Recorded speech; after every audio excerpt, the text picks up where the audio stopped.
राधे राधे राधे राधे राधे राधे। हमारे इस चैनल को अवश्य सब्सक्राइब करें। एकमात्र नाम को पकड़ लो, हमारी प्रार्थना मान लो। लोक परलोक में जो सुख चाहिए वो सब नाम से प्राप्त हो जाएगा। देखो, इसमें चिंता नहीं करनी भगवान ने अपनाया कि नहीं अपनाया, इसकी भी परीक्षा नहीं करनी। भगवान ने अपनाया कि नहीं अपनाया, इसके लिए हमें ढूंढने की जरूरत नहीं। भगवान से भी बलवान भगवान का नाम है, उसको हम पकड़े। बात समझना। गोस्वामी जी कह रहे हैं, जोग ना विराग कलयुग है, अष्टांग योग का फल है परमात्मा में समाधिस्थ हो जाना। कोई बिरला योग का प्रयोग परमात्मा समाधि के लिए करता है। नहीं, आप देख लीजिए, हम जो योग करते हैं उसका उद्देश्य क्या है? अनुलोम विलोम कपालभाति जो भी करते हैं उसका उद्देश्य क्या है? शरीर स्वस्थता। ध्यान से देखिएगा, शरीर स्वस्थता का उद्देश्य क्या है? भोग, समाधि नहीं। जो अष्टांग योग का फल है समाधि, कलयुग में नहीं रह गया। कोई बिरला होगा, हम ये नहीं कहते भगवान की सृष्टि में ऐसा नहीं हो सकता, होंगे, कोई बिरले होंगे, लेकिन प्रगट में देखने में जो आता है वो योग का प्रयोग शरीर स्वस्थता और शरीर स्वस्थता का प्रयोग भोग। आप देख लीजिए, गोस्वामी जी कहते हैं कि अब मैं देख रहा हूं कलयुग ने अष्टांग योग में भी अपना प्रवेश कर लिया, जिससे योग का फल जो चित्त वृत्ति का निरोध करके परमात्मा में समाधिस्थ होना है गया। कोई बिरला होगा। फिर कह रहे हैं न विरागु, वैराग्य, क्या वैराग्य रह गया है? जो वैरागी महापुरुष पीछे हुए हैं, अब वैराग्य क्या रह गया? क्या वैराग्य रह गया है? केवल नाम मात्र का वैराग्य रह गया। वैराग्य किस बात का है? रुपया है, पैसा है, कपड़ा है, भोजन है, मकान है, व्यवस्था है, नाम मात्र का वैराग्य रह गया। वैराग्य किस बात का? जिसके जीवन में भगवान के सिवा कुछ नहीं है, राग त्रिभुवन में कहीं वस्तु व्यक्ति स्थान में नहीं, उसे वैराग्यवान कहते हैं। जो लोक परलोक के समस्त भोगों के सानिध्य में भी भोगने की इच्छा नहीं, उसे वैरागी कहते हैं। गोस्वामी जी कह रहे हैं, मुझे वैराग्य में भी दम नहीं दिखाई दे रहा कि भगवत प्राप्ति करा सके, क्योंकि वैराग्य में पाखंड का प्रवेश हो गया। कलयुग ने पाखंड का प्रवेश करवा दिया। कोई बिरला वैरागी, सच्चा वैरागी, भगवान की सृष्टि में कमी नहीं होती, कोई बिरला सच्चा वैरागी होगा जिसका वैराग्य भगवान के लिए है। नहीं तो वैराग्य भी दिखावे पे आ गया है, पाखंड में आ गया है। न जप, माला में हाथ है और बातें कर रहे हैं, माला रुक नहीं रहा, वो चल रहा है, और बातें जबान से हो रही और साथ चल रहे हैं। क्या जप हो रहा है? किसका जप हो रहा है? जप तो तब माना जाता है जो जप कर रहे हैं वो हमारे ध्यान में है, वही हम सुन रहे हैं, वही हम बोल रहे हैं, उसे जप माना जाता है। 3 बातें जप में होनी चाहिए। जो हम जप रहे हैं, वही सुन रहे हैं, वही हमारे ध्यान में है। राधा तो दिखाई दे रहा है, राधा लिखा, सुनाई दे रहा है राधा, और हम बोल रहे हैं राधा, और फिर एक मन का सकिला, फिर राधा, फिर एक मन का सा, वो जप। अब जप में भी 11 माला कहा है, हो जाए हर 5 मिनट में घड़ी में, और जल्दी जल्दी, स्वाद नहीं, रुचि नहीं, मन नहीं, बस। कोई कोई तो ऐसे माला सरकाते कि हमें लगता है कि अगर रा बोले तो भी नहीं सरकेगा। राधा राधा तो बहुत बड़ी बात है, अगर वो रा बोले तो इतनी रफ्तार से नहीं चलेगा। अब पता नहीं कैसे ऐसे माला सर सर घूम रहा है। माला घूमने से भगवत प्राप्ति होगी क्या? माला घूम, देखो ये माला है, काउंटर है, ये चीजें मन लगाने के लिए हैं। असली तो जब श्वासों की माला में, धड़कन में नाम चलता है, रोम रोम आनंद से खिल उठता है, ये प्रारंभिक दशा है। तो प्रेम प्राप्ति के लिए नेम लिया गया है, इसलिए आवश्यक है माला और काउंटर से जपना। पर वो जप इस तरह का होना चाहिए कि वही सुनाई दे, वही जो बोल रहे वही दिखाई दे। ऐसे तब जब किए। अब बोलो इसमें तुम बात कर सकते हो? हिम्मत नहीं कि तुम बोल सको, तुम्हारी हिम्मत नहीं कि बोल सको, क्योंकि बोलोगे तो क्रम टूट जाएगा। जब अपने लोग अभ्यास करते थे तालू में जिभ्या ऐसे लगा के ऊपर, बोलना विष जैसा लगता था, क्योंकि वो क्रम टूटेगा, वो चल रहा है। गोस्वामी जी कह रहे हैं कि जो मंत्रानुष्ठान है अब वो नहीं दिखाई देता, कलयुग का बड़ा प्रभाव है। और जाग माने यज्ञ। अब यज्ञ तो भाई बहुत दुर्लभ बात हो गई यज्ञ करना। कोई कोई महापुरुष अनुष्ठान करते होंगे, अच्छे से पूर्ण भी होता होगा, सृष्टि है भगवान की, पर अब बहुत मुश्किल है यज्ञ करना, क्योंकि त्रिकाल संध्या करने वाला मंत्रवेत्ता आचार्य और जौधान्य आदि बड़ा पवित्र, भूमि पवित्र, जजमान की वासना पवित्र, उपासना के भाव, और बड़े ही सुरक्षा से जब यज्ञ होती तब वो पूर्ण होती है। यज्ञ भोक्ता भगवान प्रसन्न होते हैं, दर्शन देते हैं, कृपा करते हैं। गोस्वामी जी कह रहे हैं यज्ञ भी बड़ा कठिन, यज्ञानुष्ठान त्रेता में पूर्ण होते थे। अब कह रहे हैं कि तपस्या, इसमें भी दंभ घुस गया, तप में दंभ घुस गया। बाहर से दिखावा की भावना आना ही दंभ कहा जाता है। तप होता है भगवान की प्रसन्नता के लिए।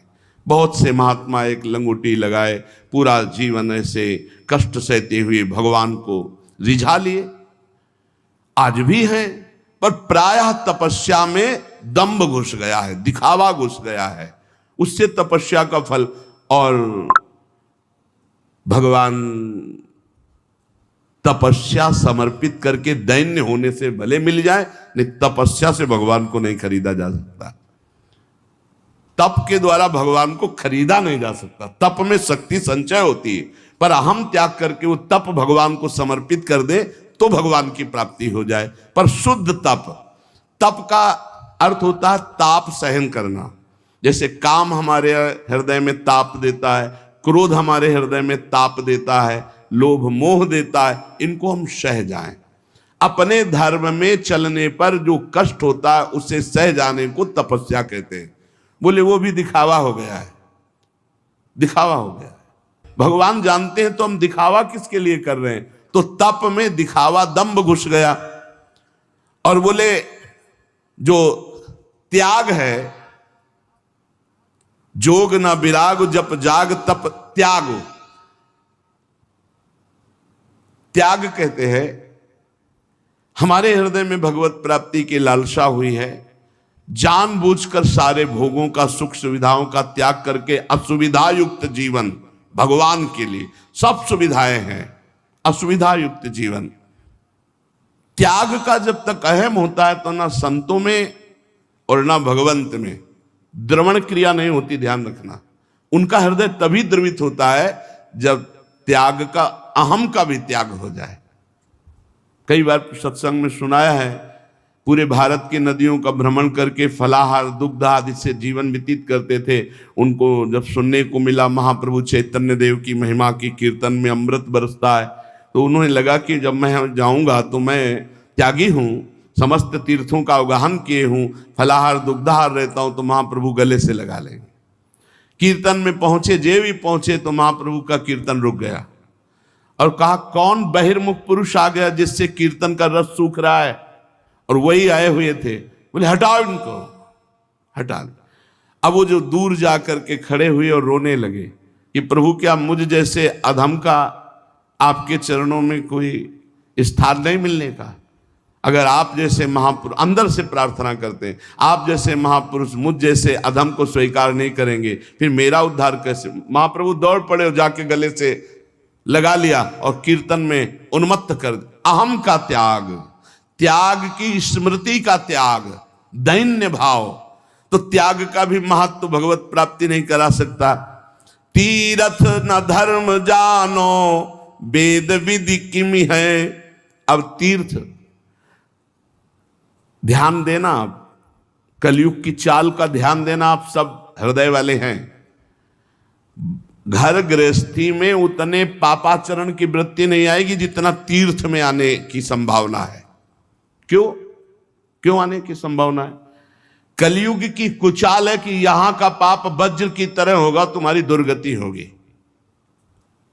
ब्रह्मा जी के 4 ये युग पुत्र हैं, सतयुग, त्रेता, द्वापर, कलयुग।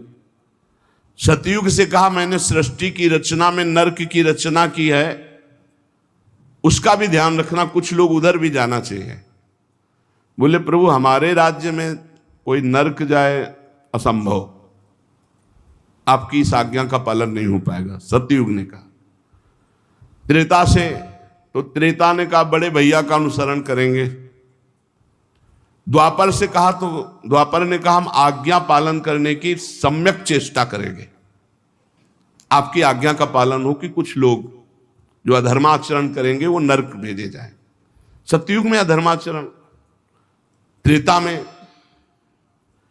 कलयुग से कहा तो उनका बड़े भैया ने जैसे साफ जवाब दे दिया आपको कि हमारे राज्य में भूल चूक से कोई चला जाए नहीं, नरक नहीं जाएगा।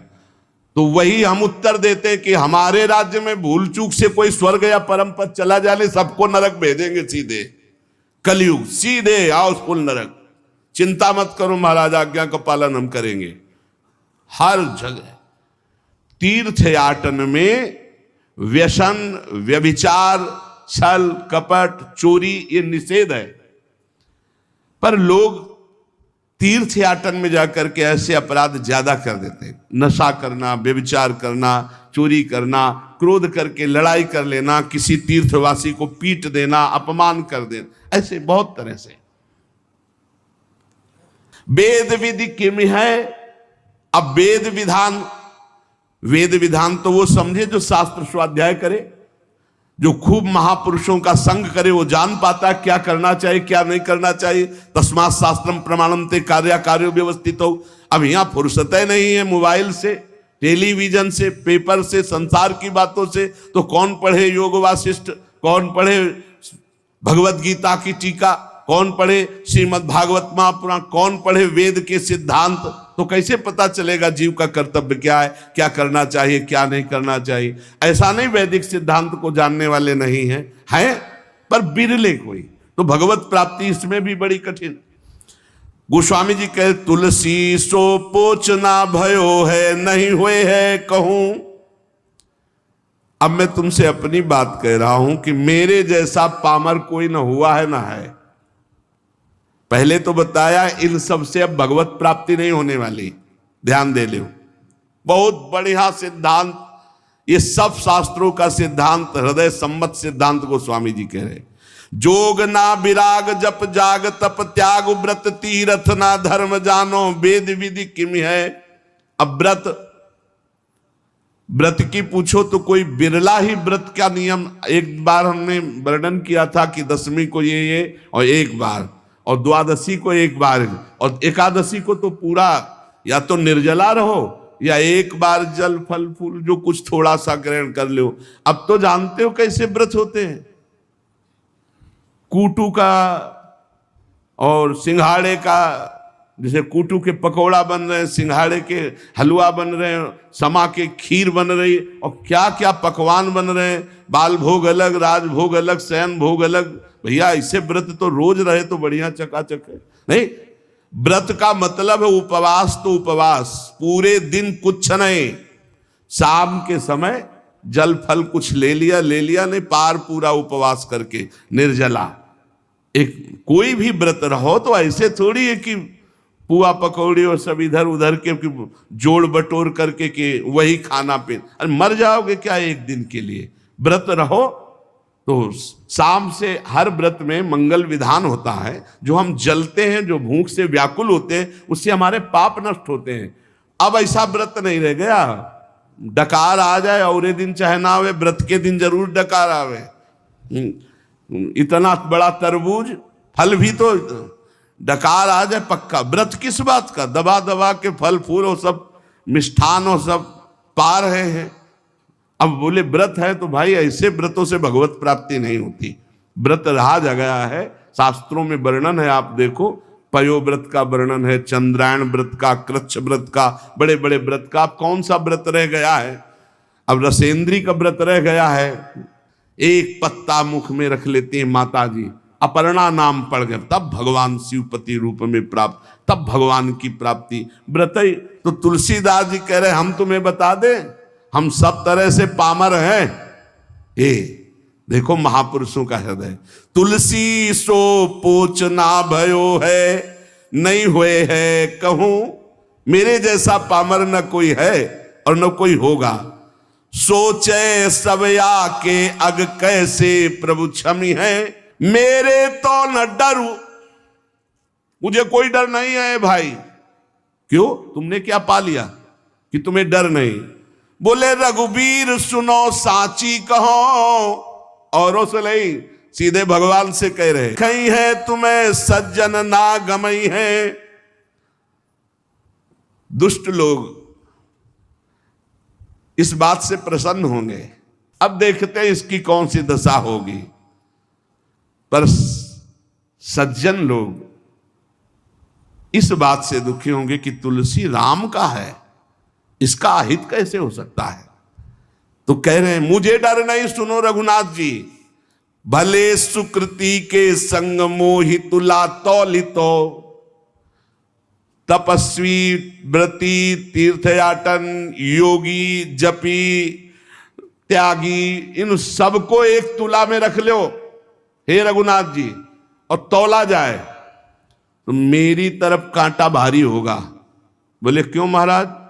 बोले हम पहले कह दिया कि बहुत पामर हैं, पहले कह दिया, हम ये नहीं कह रहे कि बहुत हम महान हैं, लेकिन जब इन सब साधन करने वालों को एक तरफ और मुझे तौला जाएगा तो मेरी तरफ झुकाव होगा, वो हल्के हो जाएंगे। बोले क्यों?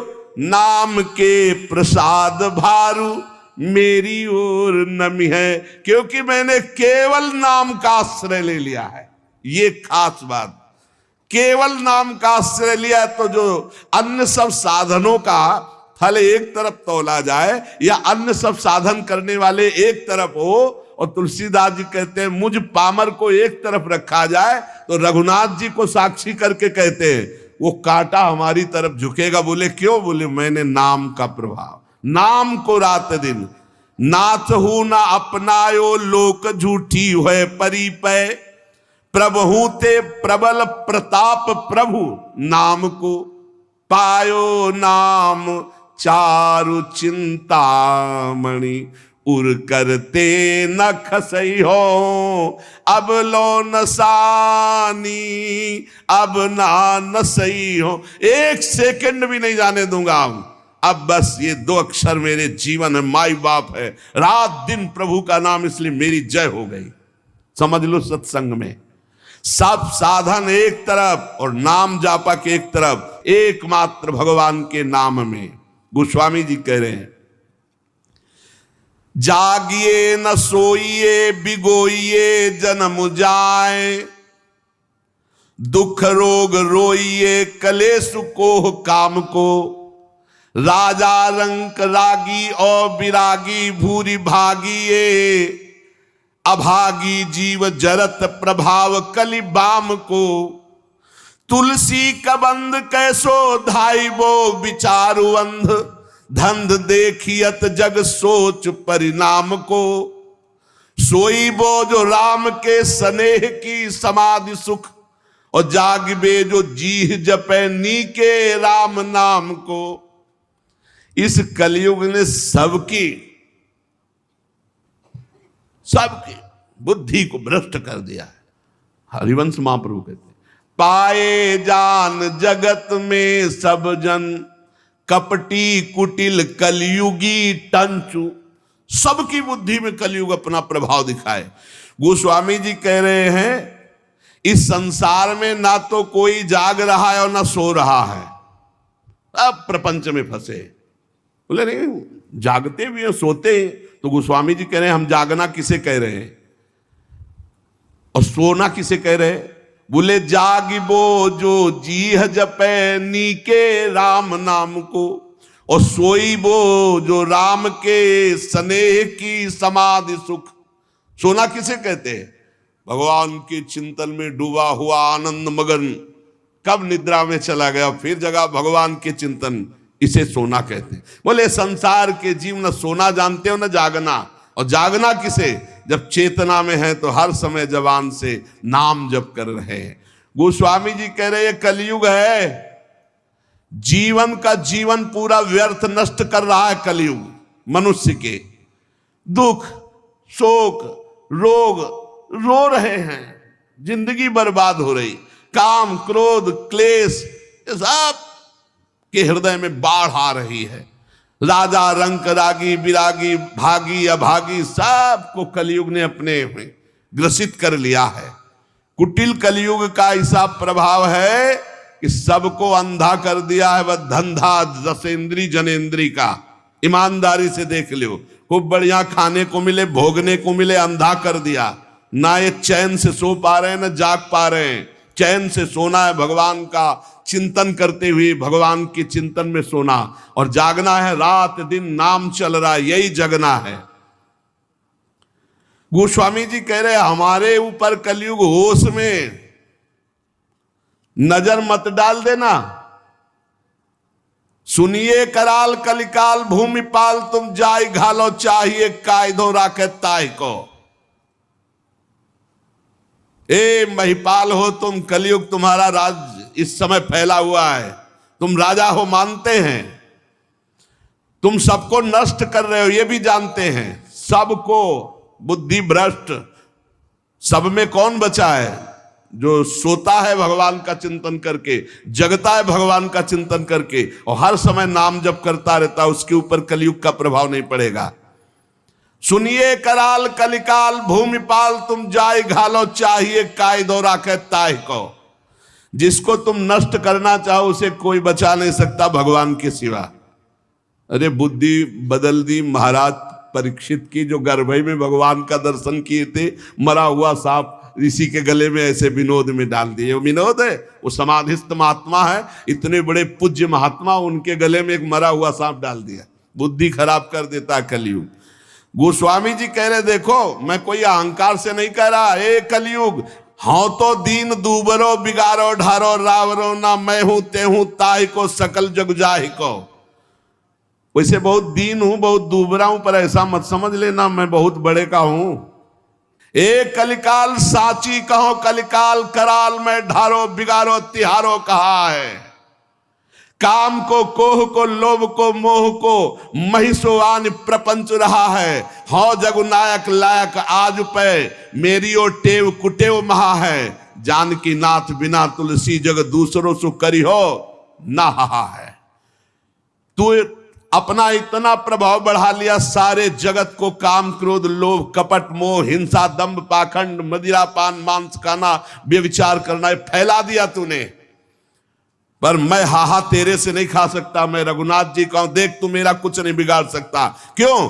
भागीरथी जलपान करो और नाम द्वय राम के लेत नितय हो। मोको न लेनो न देनो कछु कल भूल न रावरी और चितय हो। रोज भगवान का गंगा जल पान करता हूं चरणामृत, और जितना बना 2-4 नाम जप कर लेता हूं। कलयुग होश में हमारी तरफ देख मत लेना तुम। जान के जोरी करो परिणाम तुम्हें पछतई है पै मैं न भितई हूं। तुम्हें बता दे कि अगर हमारी तरफ देखा कुछ उपाय किया हमारे नष्ट करने का, तो मेरा तो कुछ बिगड़ेगा नहीं, मैं डरूंगा नहीं, लेकिन हो सकता है तुम्हारा बिगड़ जाए। बोले कैसे? बोले ब्राह्मण जो उगल्यो उर्गारी हो त्यों ही तिहारे हिये ना हितई हो। महामहिम गरुण जी ने जब एक भोजन आहार एक जगह लिया तो उसमें एक ब्राह्मण भी आ गया, ब्रह्म ऋषि। तो आंख पैदा हो गई गरुण जी के तालू पे, तत्काल उगल दिया। बोले समझ लो जो भगवान का भजन करते तो गरुण जी नहीं लील पाए तो एक कलयुग तू क्या बिगाड़ लेगा। भगवान का चरणामृत पान करता हूं, 2-4 जो बना हो राम राम जप लेता हूं, क्योंकि मैं रघुनाथ जी का हूं। ये ठसक रोज भगवान का चरणामृत पान जो करता है और जो नाम जप करता है कुछ नहीं बिगड़ेगा। जीते विनायक शुभ शुभ विघ्न सेवक जी महाराज जिते विनायक शुभ अशुभ विघ्न करे नहीं कोई, विघ्न करे नहीं कोई, डरे कलिकाल कष्ट भय, अरे सकल संताप हरस हरिनाम जपत जय। जो भगवान नाम जप कर रहा है उसकी सदा जय होती है। नाम जप करो, रोज भगवान का चरणामृत पियो, प्रिया प्रीतम का चरणा, ये गंगा जल क्या है? गांगम वारि मनोहारि मुरारि चरणच्युतम त्रिपुरार शिरश्चारि पापापहारि पुनातुमाम।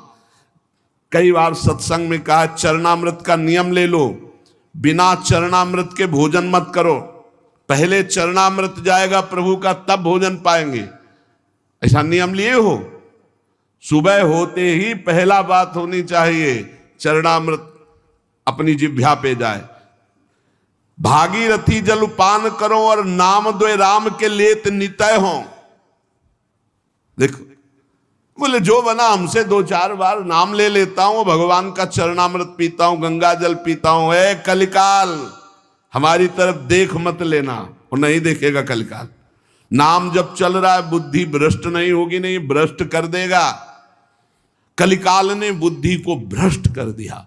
बिना धर्म के, बिना भगवत भजन के पशु की तरह जीवन व्यतीत हो रहा है। ना मुख में तेज है, ना हृदय में दया है, वही असत आचरण फैलते चले जा रहे हैं। सबसे प्रार्थना है अगर इस कलिकाल में परम सिद्धि प्राप्त होती है तो केवल नाम जप से प्राप्त होती है, मान लेना। ये शास्त्र सम्मत बात कहते हैं। कृतयुगे ध्यायते विष्णुम तेतायाम यजते मखई द्वापरै परिचर्यायाम कलौ तद्धरि कीर्तनात्। कलयुग केवल नाम आधारा, सुमिर सुमिर नर उतरे पारा। गोस्वामी जी महाराज कह रहे हैं मैंने भगवान के नाम के बल से विजय प्राप्त कर ली कलयुग पर, माया पर। मेरे जाति पात ना चाहो काहू की जाति पात, मेरे को काम को ना हो काहू के काम को। लोक परलोक रघुनाथ ही के हाथ सब भारी है, भरोसो तुलसी के एक नाम को। अति ही अयाने उपखानो नहीं बूझे लोग, साही को गोत गोत होत है गुलाम को। साधु कह असाधु कह भलो कह पोच, सोच कहा का काहू के द्वार परो, जो हो सो हो राम को। ये बात विजय प्राप्त करवा देगी माया पर और कलयुग पर। कह रहे हैं मुझे किसी की पंक्ति में जाना है या किसी को बुलाना है, कोई बेटी का ब्याह थोड़ी करना है। मैं किसी की भी जात जात पात पूछता हूं ना, मैं अपनी जात पात। मैं ना तो किसी के काम का हूं ना कोई मेरे काम का है। ना मेरा लोक ना मेरा परलोक, मेरा सब कुछ रघुनाथ जी भगवान। मेरा लोक परलोक मेरी साधना साध्य सब मेरे भगवान। बहुत जोर की बात है। तुलसी एकमात्र केवल नाम का सहारा लिया है, नाम का। भारी है भरोसो तुलसी के एक नाम को। नाम को पकड़ लो भाई। हमारे हर प्रश्न का उत्तर नाम होता है, क्योंकि तस्मात् शास्त्रम प्रमाणम। और युग धर्म के अनुसार अगर किसी का परम कल्याण, मनोरथ की पूर्ति, लोक परलोक की मंगलमयी यात्रा, तो वो नाम से ही होगी। कह रहे मैं साधु हूं या असाधु हूं, भला हूं या बुरा हूं, जैसा हूं मुझे किससे क्या लेना देना। मैं अपने भगवान का हूं और भगवान के द्वार पे पड़ा हूं। मैं अपनी लाडली जू का हूं, लाडली जू की शरण में पड़ा हूं। कीवे कहा पढ़िवे को कहा फल, बूझी न वेद को भेदु विचारे। स्वार्थ को परमारथ को कलि कामद, राम को नाम विचारे। खूब वेद पढ़े हो, शास्त्र पुराण पढ़े हो, लेकिन नाम जप नहीं कर रहे हो तो कुछ नहीं होने वाला, ध्यान रखना। ये कई शास्त्रों में पढ़ा है, गोस्वामी जी भी कह रहे हो, ये खास हृदय की भी बात है। वाद विवाद विषाद बढ़ाई के छाती पर आयो अपनी जा रहे। बोले मान लो मेरी बात, अगर तर्क विवाद करोगे तो अपनी भी छाती जलाओगे, दूसरे की जलाओगे। चारिहु को, छहो को, नवो को और 10-8 को पाठ कुकाठ जो फारे। यदि नाम जप नहीं चल रहा, 10-8 को 18 पुराण और 9 को कह रहे कि 9 व्याकरण हैं, व्याकरण के 9 हैं। इंद्र, चंद्र, काश, कृष्ण, शाकटायन, आपिशाली, पाणिनि, अमर, जैनेन्द्र और सरस्वती, ये 9 व्याकरण। और फिर कह रहे 6 को 6 शास्त्र, और फिर कह रहे 4 को 4 वेद को। 4 वेद, 6 शास्त्र, 9 व्याकरण, 18 पुराण, ये सब कंठस्थ हो और नाम जप नहीं है तो गोस्वामी तुलसीदास जी कह रहे भगवत प्राप्ति नहीं होगी। आप पक्का समझ लीजिए। इसीलिए ये बचपन से सब शास्त्रों का जहां तक बना गुरु कृपा से स्वाध्याय और मार्गों का चलना सब छानबीन के, तब हम तुमसे कहते हैं राधा राधा राधा बोलो। कोई अंधविश्वास से नहीं कहते। गोस्वामी जी कह रहे वाद विवाद विषादु बढ़ाई के छाती पर आई और अपनी जा रो, तर्क वितर्क वाद विवाद करके अपना हृदय जला, दूसरे का हृदय जला, तुम्हें जैसा मनावे। मेरी बात सुन लो, 4 को 6 को 9 को 10 8 को पाठ कुकाट जो फारे, स्वार्थ को परमारथ को कलिकामद राम को नाम विसारे। यदि भगवान का नाम तुम नहीं जप रहे हो, 4 वेद 6 शास्त्र 9 व्याकरण 18 पुराण कंठस्थ किए हो, तो भले जैसे कुकाठ को चीरने से कुछ हाथ नहीं लगता, ऐसे कुछ हाथ नहीं लगेगा। इसलिए सबसे प्रार्थना है, और जो साधन बने तो करो, लेकिन नाम को मत छोड़ो। अगर नाम साधन में अपने ले आए, राधा राधा राधा कृष्ण कृष्ण हरि राम कृष्ण जो जप रहे हो, पक्का भगवत प्राप्ति हो जाएगी, चाहे जो हो चाहे जैसे हो। इसलिए सत्संग का सार, जितना बन सके अपने आचरणों को सुधारो, भोजन सुधारो, दूसरों का मन वचन कर्म से अहित मत करो, हित करो और नाम जप करो। इसी जन्म में भगवत प्राप्ति हो जाएगी।